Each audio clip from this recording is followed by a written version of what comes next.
We are discussing for different person, so I will come. या हाँ जी, next person बताइए। हाँ जी भाई हिमांशु बताओ। तो एक एक क्वेश्चन एक पर्सन का डिस्कस होगा ना, सो दैट सबको टर्न मिलेगा, वरना एक ही पर्सन का In doubt. question in question number second, when apex follow the 2 theta minus x upon theta square. तो इसमें सर जब हाइपोथेसिस टेस्टिंग लगानी है theta equal to theta not and h1 theta equal to theta 1, तो sir इसमें जब by using NP Lima, तो मेरा जो आंसर आ रहा था वो non lambda x is non decreasing function sequence आ रहा था। तो जो टेस्ट फंक्शन आ रहा था वो x is greater than k की फॉर्म में आ रहा था। तो मेरे को इसमें डाउट ये था कि x is greater than k की बजाय इसमें x n is greater than k भी पॉसिबल है क्या? एक्स एन, एन में क्या ऑर्डर स्टैटिस्टिक्स? यस।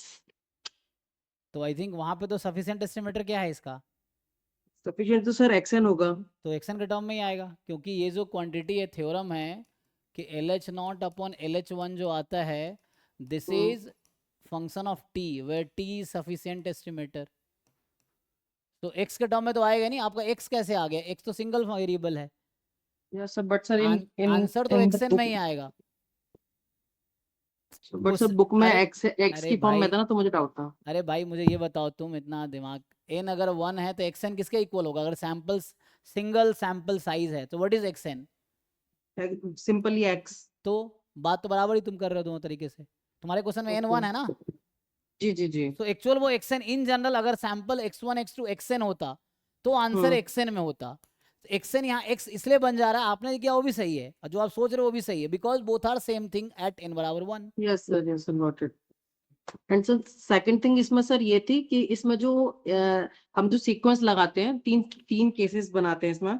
जैसे कि पहले एक्स जो less than theta not, and second is x light between theta not and theta one, and last one is theta one से लेके इन्फिनिटी तक एक्स।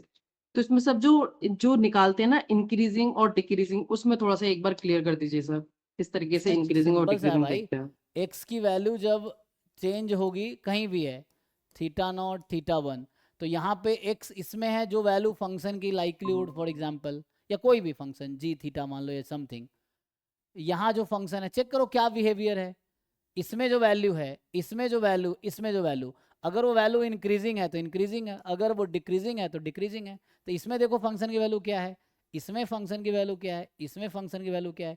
इसका इस तरह का बिहेवियर है तो डिक्रीजिंग हो गया, इस तरह का बिहेवियर तो इंक्रीजिंग हो गया। अगर ऐसा चल रहा है तो नन ऑफ दीज, ऐसा चल रहा है तो नन नथिंग, सिंपल ठीक है सर। है ना। सो यू फाइंड ठीक है। Values in all three and देखो क्या बिहेवियर है तीनों में, है ना। जब वैल्यू इधर से उधर जा रही है तो फंक्शन इंक्रीज कर रही है या डिक्रीज कर रही है, उसके अकॉर्डिंग आप चेक कर सकते हैं। Okay sir, thank you. Thank you.